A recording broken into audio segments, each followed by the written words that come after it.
The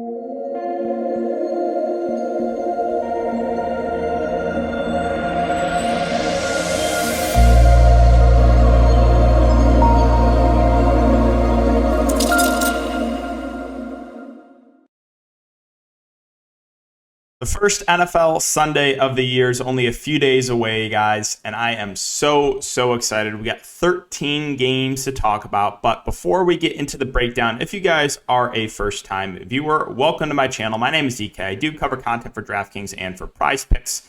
If you guys are looking for Prize Picks content, I'll have some stuff posted on Twitter as well as on YouTube, and then obviously we'll be posting some stuff on Patreon in the Discord as well. And yeah, if you guys do enjoy these YouTube videos, just make sure to like, subscribe, hit the notification bell. And if you guys are looking for that more in-depth content, you can check out my Patreon linked down below. We had a great NFL preseason. This was the final numbers for myself. 118% ROI on Draftkings with about $4,000 in profit. And then over on Prize Picks had a 70% ROI with $3,500 profit. So it was a really good NFL preseason. I'm hoping to keep it going. Now, what I will say is, what you're going to see, I've seen this so much on Twitter. Everyone says, oh, I'm the best at NFL. NFL regular season, I'm the best better out there. And if you want the truth, NFL regular season, to be honest, is probably the hardest sport to be profitable long term. So just wanted to throw that out there because all you see on Twitter is, NFL, this is my sport. It's everyone's sport, right? But yeah, it's pretty hard, to be honest, to be profitable long term in NFL, whether it be DFS or sports betting.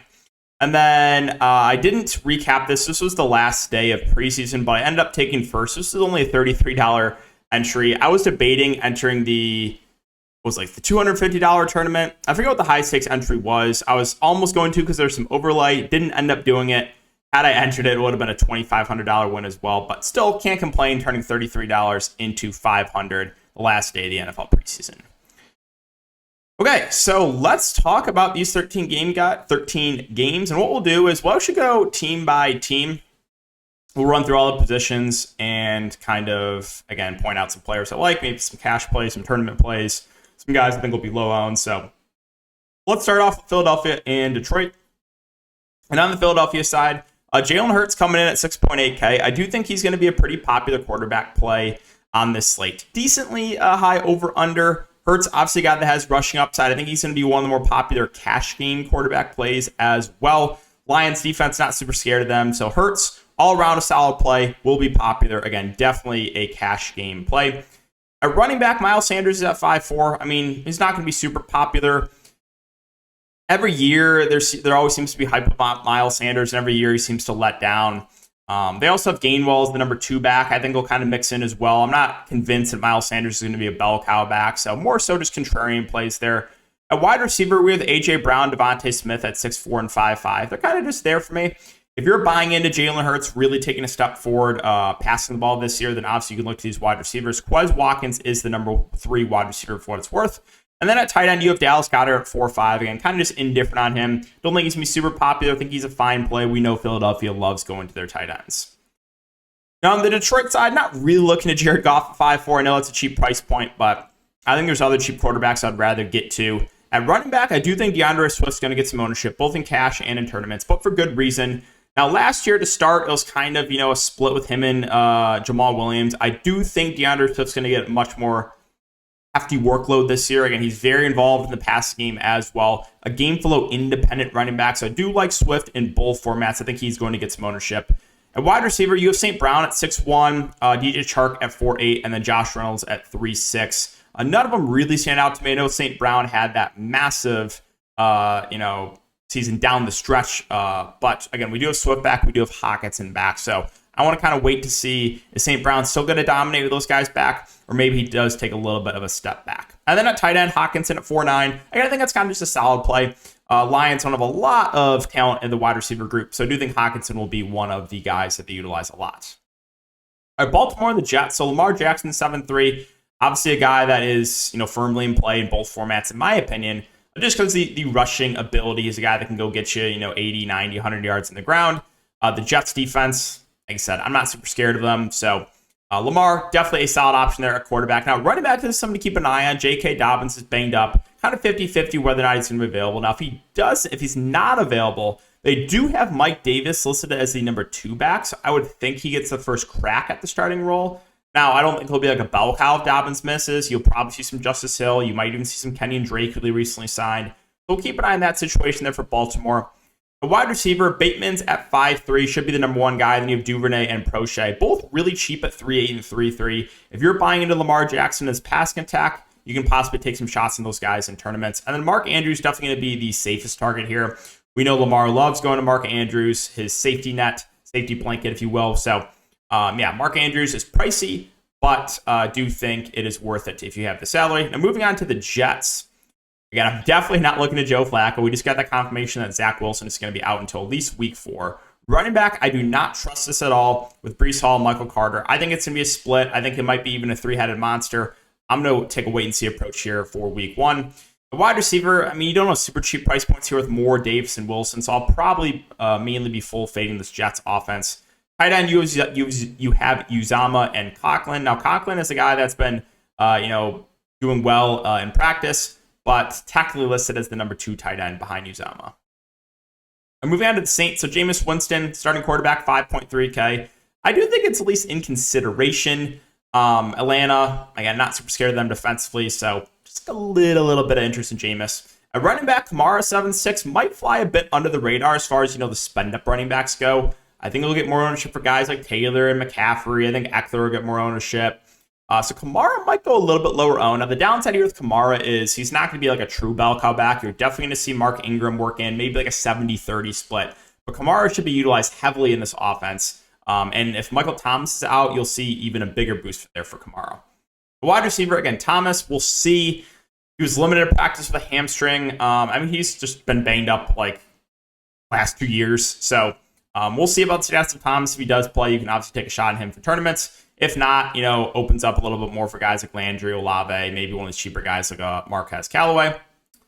Tight end, not a lot I'm looking to here at tight end for New Orleans. Moving on to Atlanta, a team I think will be very, very low owned. Again, a little bit interested in Marcus Mariota. Does have some rushing upside. I don't think he's a terrible quarterback, so he'll definitely be a very, very low owned play. At running back, I don't trust this. In the preseason, I know Cordarrelle Patterson did not play a ton, but he lined up wide a lot. He didn't really line up in the backfield a lot. Now, I know that's kind of what they do with Cordarrelle Patterson. They're going to move him around the field a lot, but I just don't know what's going to happen to this Atlanta Falcons backfield. They have Williams. They have Algier, too. It kind of might be like a 3-headed monster, so nothing that I feel great about there in the backfield. At wide receiver, we'll see if Drake London plays. If he does, obviously you can look to him in tournaments. If not, maybe a guy like Olamide Zaccheaus at 4K could be a potential salary relief option. And then a tight end, Kyle Pitts at 5.7. Everyone loves Kyle Pitts this year, and I agree. I think he is going to have a good year. Got a little bit unlucky with touchdown variance last year. I think that will change. So 5.7K for Kyle Pitts makes him a pretty good option at tight end. New England and Miami. So New England, I'm just going to throw this out there. I am completely off the Patriots. I think Mac Jones is going to have a really bad year this year. I just do not like New England at all this year. So I have no interest in Mac Jones at 5.4. The running back situation should be a split here with Harris and Stevenson. Now, it kind of sounds like Stevenson will be the guy used on third down situations. But again, not a lot that I love there. Wide receiver, I'll mention Jacoby Myers, probably my favorite option, assuming he does play. 4.3K does feel a little bit too cheap. I think he will once again be their best wide receiver. And then at tight end, they're going to utilize Henry and Smith. Henry will probably play a little bit more, but just not a lot I like on the New England side. On the Dolphins side, not a ton I love either. Two I'm going to pass on at 5.7. I do like Chase Edmonds if he does play at 5.2. I know the Dolphins have a lot of running backs, but I think Edmonds is very talented. And if you saw last year, again, he wasn't truly a bell cow, but when he was given touches, he did very well for Arizona. So I do like Edmonds as a cheaper running back play if he does play a guy that is very talented in the receiving game as well. A wide receiver, you have Tyreek and Jalen Waddle at 6'8 and 6'4. Both are in play. Obviously, we know the big play upside that Tyreek Hill does have. And then tight end, Gesicki's at 4.8. I'll probably pass on it. There's been some conflicting reports on, what is his role going to be with this offense. I don't think I want to pay 4.8K for him. Pittsburgh and Cincinnati. So maybe this is kind of a hot take, but I kind of like this Pittsburgh offense this year. I do have some interest in Mitch Trubisky at 5K. Again, probably not in like a cash game setting, but I do think he's actually in play for tournaments. They have 3 wide receivers I think you can pair him with. So I do kind of like the Steelers offense this week. Najee Harris at 6'4", I don't think will be that popular, but we know Pittsburgh loves utilizing a bell cow back, and Najee Harris should be playing for majority of the game. So also will be involved in the passing game. I think he looks solid. And then they have 3 wide receivers here, Deontay, Claypool, and Pickens. And keep an eye on Deontay Johnson. Limited in practice. He didn't sound confident about playing. He said he tried to do everything with his arm. So we'll see. If Deontay Johnson doesn't play, that would open up even more. This is my opinion, but I think George Pickens will be the number 1 wide receiver at the end of the year here for the Steelers. So I like him a good amount here at 4.1, especially if Deontay Johnson does not play. Claypool will be playing out of the slot. If Deontay doesn't play, I would assume that Miles Boykin would probably be that number 3 wide receiver. So keep an eye on that. At tight end, Pat Freiermuth, kind of just there for me. Don't love him, don't hate him, just kind of indifferent. Moving on to the Steelers, Joe Burrow, getting him a little bit of a discount as opposed to those other top quarterbacks. I think he will get some ownership. More of a tournament play, though, for me. At running back, you have Mixon at 7-1. Again, I don't think he'll be that popular. I think he's a fine contrarian play. At wide receiver, we have Chase, Higgins, and Boyd. Jamar Chase, obviously everyone loves him. He'll get some ownership in tournaments for sure. I do think T. Higgins is a solid play with a $1,000 discount. And then Tyler Boyd, definitely the least upside of the 3, but still should be playing majority there out of the slot. At tight end, Hayden Hurst looks like will be the number 1 guy. I do think he's an okay salary relief option there at 3.3K. Now with the Colts and the Texans, so Matt Ryan, 5.5, again, is in play. I do think Jonathan Taylor will get some ownership. So if you wanted to look to Matt Ryan to kind of leverage that, I don't think it's the worst idea. Taylor's going to be popular in both formats, 9-1. Here's another somewhat hot take. You guys know I'm such a hot take bro on Twitter. I think Jonathan Taylor's going to have a slightly down year this year. I think he could finish outside the top 5 running backs this year. The reason I think that is, I think Nyheim Hines is going to be much, much more involved this year, especially in the passing game. I don't think you're going to see a lot of Jonathan Taylor catching passes. Now, obviously, they're favorites in this game. Obviously, it's still a good matchup against Houston, so I still think Taylor's in play. But he's one that I'm actually not as high on for season long. I do think Nyheim Hines is going to have a much bigger role. Now, I'm not really looking to play Nyheim Hines at 5-1, but I did just want to mention that. A wide receiver, Michael Pittman at 5.5. I got him super cheap in best ball last year, even in fantasy drafts, and he had a big year. I like him again this year. I think he's going to be by far, their clear number 1 wide receiver. So I do like Pittman a good amount at 5.5. I think he's going to be a popular play as well. Definitely a guy you can look to in a cash game setting. And then there's some cheap options here with Pierce and Campbell. I think are fine at 3.9 and 3.3. Again, should be the number 2, number 3 wide receivers in a decent matchup. So those guys are in play for salary relief. Don't really know if I'm looking to Mo LA Cox at 3.4. I think there's some other tight ends I'd rather get to. On the Houston side, I'm going to pass in Davis Mills at running back. So I do think Dameon Pierce is going to be relatively popular. He's a guy that everyone just nonstop talk about Dameon Pierce the last couple of weeks. I get it, right? They released Marlon Mack. He's the number 1 running back. But I kind of want to gauge what the ownership is. Last I heard, like a day ago, he was only going to be like 1%, which I completely disagree with. I think he's going to be actually a pretty popular play running back this week, but we'll kind of see. They do have Rex Burkhead, who they probably will use in third down situations, but you have a little bit of interest in Pierce. It kind of comes down to what his ownership is going to be. A wide receiver with Cooks at 6'3", Nico Collins at 4'2". They released Chris Conley, so it looks like Dorsett will be the number 3 wide receiver there at the flat min price. Cooks, again, Houston's going to be down a majority of the game, so they're going to be playing from behind. He's always in play. Nico Collins didn't have the best year, didn't have the best preseason as well, but again, should have a lot of opportunities with Houston playing from behind. At tight end, they have Jordan. They have Pharaoh Brown. They're just there for me. All right, Jacksonville and Washington. So not the best first year there for Trevor Lawrence. I do think he's going to take a step forward this year. 5.6K. Don't love the price, though. At running back, it's kind of interesting because everyone loves Travis Etienne this year. I don't really know what the role is going to be for James Robinson. Is it going to be a 50-50 split? Is Etienne going to get majority of the workload? Is Robinson going to get majority of the workload? I don't really know how this is going to go. So again, I'll probably pass in this backfield, especially if Robinson's going to be full go. A wide receiver with Kirk, Marvin Jones, and Zay Jones. I think Marvin Jones probably the guy that stands out the most to me there at 4.4. And then at tight end, I kind of like Evan Ingram. I know everyone on Twitter hates Evan Ingram, but hey, this is the Jags. Just like we talked about with Houston, the Jags are also going to be playing from behind a majority of the game. Evan Ingram is a solid pass-catching tight end. I do have a little bit of interest in him. I think he'll be low-owned.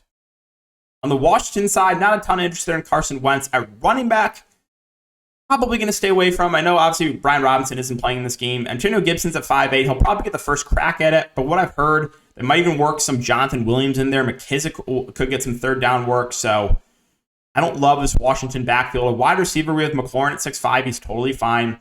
Samuel and Dotson is the other wide receivers. Dotson at 3'4", I do think looks okay for salary relief. Cheap and should be the number 2 wide receiver this year.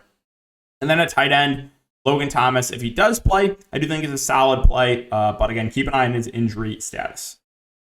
San Francisco and Chicago. Trey Lance, another quarterback, I think will get some ownership, especially in cash games because of his rushing upside. We'll see. Again, people have some pretty strong takes about Trey Lance. They either love him or they hate him. I'm kind of more in the middle.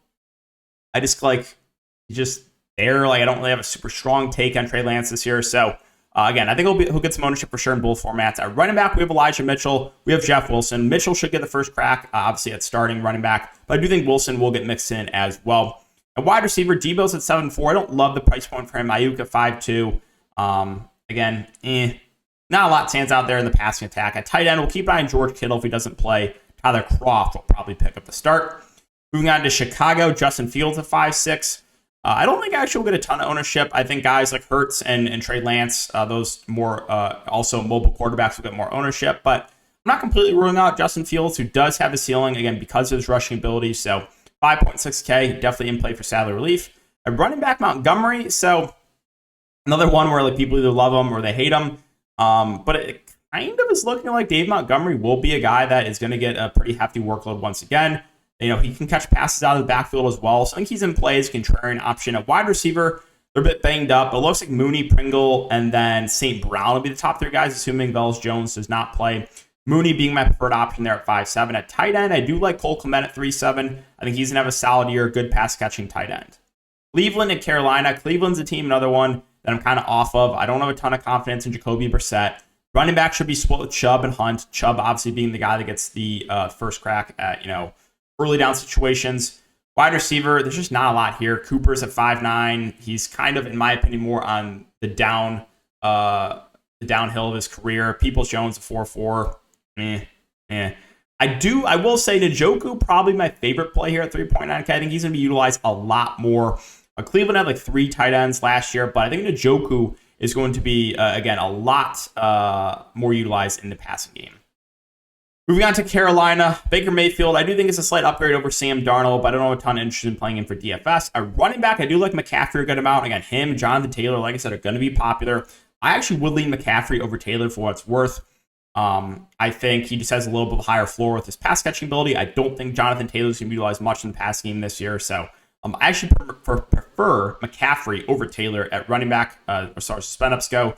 DJ Moore at 6K, kind of just there. Robbie Anderson at 4'8" is fine. Marshall should be the guy in the slot. At tight end, don't have a ton of interest there with Tommy Tremble.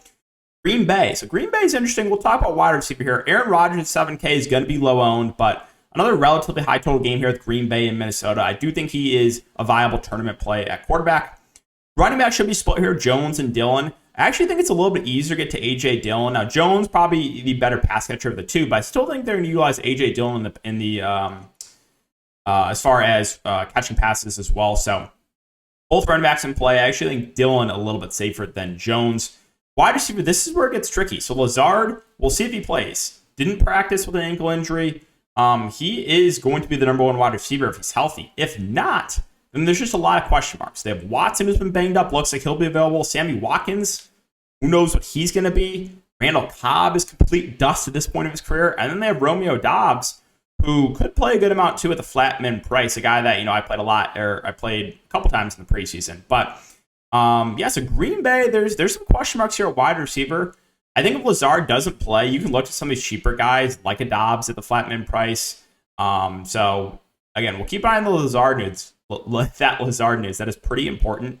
At tight end, Robert Tonyan, again, kind of just indifferent there. Moving on to Minnesota, Kirk Cousins at 6'1". Again, more of a tournament play for me. At running back, Dalvin Cook, again, contrarian option. I think he's going to be low owned, but for good reason. Minnesota should be more of a pass-heavy team this year, so not as excited about Dalvin Cook at 7'9". At wide receiver, we have Jefferson, Thielen, and Osborne. Jefferson, another guy that will get some ownership, obviously, in tournaments. Thielen, I think, will kind of fly under the radar, and I do think KJ Osborne's going to have a pretty good year playing out of the slot, but he isn't super cheap there at 4'9". Irv Smith, I do think, is a decent salary relief play at tight end, 3.4K. Solid pass catcher and should play a majority of the game. All right, the Giants. So another viable, cheap quarterback play here, I think, is Daniel Jones, a guy that has a little bit of rushing upside, 5K. Not a super, icing game here with the Giants and the Titans, but Jones is viable. Now, Saquon's going to be very popular in both formats. I think he is very clearly underpriced. Obviously, we know he's been banged up the last couple of years, but looks like he's now completely healthy. He should be the bell cow back, is involved in the pass game, so I think he stands out as one of the better plays of the slate. The only downside is he's going to be extremely popular, in my opinion. Wide receiver, there's some question marks here too. So projected starters are going to be Galladay, Tony, and Wendell Robinson, but Sterling Shepard looks like he'll be available. How is he going to fit in this mix? Galladay's look like he's dust, especially in the preseason, so there's some question marks. I do think the cheaper wide receivers, guys like Tony and Robinson, probably my preferred options. Robinson, a guy they'll probably utilize out of the slot. Now, Tony played in the slot last year. I think he'll be lined up more out wide this year, but I think those are the two guys I'm looking to here, Robinson and Tony. And at tight end, Daniel Bellinger, I do think is a little bit interesting here at 2.5K. Will be the number one tight end. Is super cheap. Had a decent preseason. So, again, I do think he's at least viable there. Tennessee, a team that is like, meh. To me, nothing really stands out. I'm not really looking at Tannehill. Derrick Henry's always in play, but in my opinion, more of a tournament play for me. Wide receivers, it's kind of gross. Robert Woods, Burks, and Westbrook. Like, there's just like, I don't know. There's just nothing that really stands out here. You have Austin Hooper at tight end. Tennessee's just there. I don't love a lot there. Last couple games, I think you're going to get a lot of ownership in these games, but for good reason. Quarterback Derek Carr, 5'9". This game should be a shootout. I think he's in play, obviously. At running back, I'm kind of off Josh Jacobs. I know they released Kenyon Drake, but I think this could be more of a committee backfield. I think Zamir White's going to be utilized a good amount. I think you could get some either, maybe Amir Abdullah or even Britton Brown utilizes that number 3 back. So I'm not as excited about Josh Jacobs this year. I think he's a guy that I'll be out on at wide receiver. So it's going to be interesting to see how does Hunter Renfrow work with this offense with Devontae Adams there with assuming that Darren Waller is healthy. So it's really interesting to see how the passing attack works here for the Raiders, how the targets are distributed. Obviously, Devontae Adams is going to be a guy that they want to get the ball to. But they do have some good targets as well in Renfrow and in Waller. Matt Collins, for what it's worth, will be the number 3 wide receiver. He is the flat min price. At tight end, again, Waller looks like he'll be good to go, 5.4K, obviously in play, but I don't think he's going to get as many targets this year with Devontae Adams there. On the Charger side, so Justin Herbert, I like it in both formats. Actually, I would say more for GPPs at that price point. But again, this Chargers offense is going to be great. They're going to be a pass-heavy team. They're going to run a fast offense. So I always love this Chargers team. At running back, Austin Eckler, my boy, 8.2K. I think he's going to have another good year, assuming he stays healthy. Very much utilized in the passing game. Will probably get somewhere around 10 to 15 carries on the ground. So I think he's a good running back in both formats. And then at wide receiver, we have Allen, we have Williams, we have Palmer as the top 3 guys. I always prefer Allen to Williams. Williams more that big play guy, that boomer bust guy. Allen and playing in the slot, I think a little bit of a higher floor. Palmer has won the number 3 wide receiver role. I think he'll probably play about half the game. Is in play at 3.8K with a good offense. And then at tight end, you have Gerald Everett at 3.8K. Again, I'm just indifferent on him. Finally, Kansas City and Arizona, a game that'll probably be the most popular game on the slate, but for good reason. Mahomes at 7-7, like him a lot here for tournaments. The Chiefs offense is going to be, it's going to be a little bit different, obviously, this year, but I still think they're going to be a great offense. Their defense also projected not to be great. So, Kansas City definitely going to be a team that I'm going to get a lot of exposure to over the year. Running back, there's some question marks here. CEH is listed as the number 1 back, but they have McKinnon, they have Pacheco. So, I'm not convinced that CEH is going to be like a bell cow back here. So, there's not a lot I'm very confident in there at running back. At wide receiver, there's also some question marks.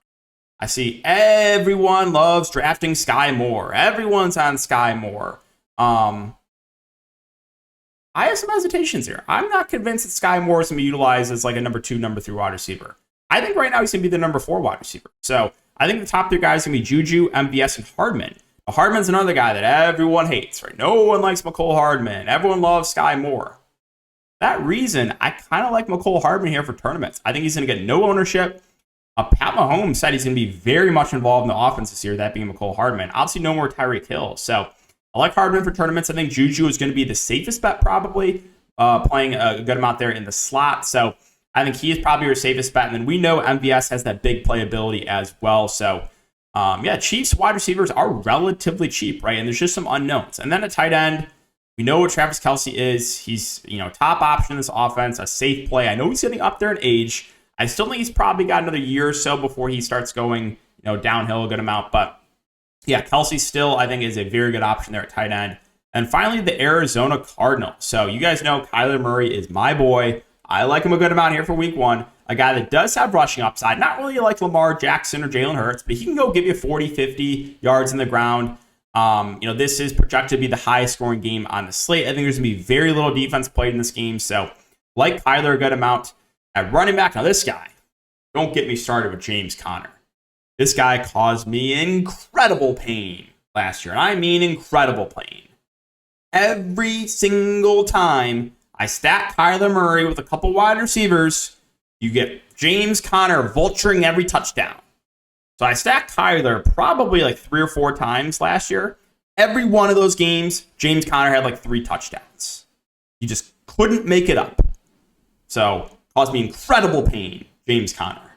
Now, we saw what James Conner did when Chase Edmonds went down. He was utilized as a 3-down back. There's not a lot of competition behind him. They have Benjamin technically as number 2 back. If you're confident that James Conner is going to be utilized as the 3-down back, then I do think he's a good play in both formats. We'll see. I'm not totally convinced he is, but if he does get that role, obviously he looks good. At wide receiver, we're not going to get Hopkins till what? I think it's 6 weeks. 6 weeks? Or is it 10 weeks? I forget how long he's out, but yeah, I think it's 6 weeks. We have the absolute dust of A.J. Green, who's technically the number 2 wide receiver. Not a ton of interest in him. Hollywood Brown will be the number 1 wide receiver with Hopkins out. I think he's going to be targeted a lot. Obviously, a viable option there at 6'2". Rondale Moore, I think, will be pretty popular. It should be the slot wide receiver at 4K. I think he's going to play a good chunk. I think they want to get the ball to him. So I do like him a good amount there for value. Again, I think he'll be popular. Isabella probably works in as number 4 wide receiver. Might play a bit, but I'd rather go to Rondale Moore for a little bit more. And then at tight end, Zach Ertz, if he plays, I think is a decent option. If he misses, you can look to the rookie in McBride. But looking like now, again, he practiced in limited fashion on Wednesday. That would probably mean that he's going to give it a go on Sunday. So that is the team-by-team breakdown, guys. That is Week 1 NFL DFS for you. Like I said, I cannot wait for Sunday to sit on my couch and watch football all day long. But if you guys have been enjoying the content, just make sure to like, subscribe, and hit the notification bell. Again, we got Thursday Night Football tomorrow. I'll probably be doing a YouTube live stream for that as well, so make sure to check it out. If you guys haven't already, make sure to check out my Thursday night breakdown of that game. But good luck, guys. Let's win some money in NFL this year, and I'll see you guys all in the next video.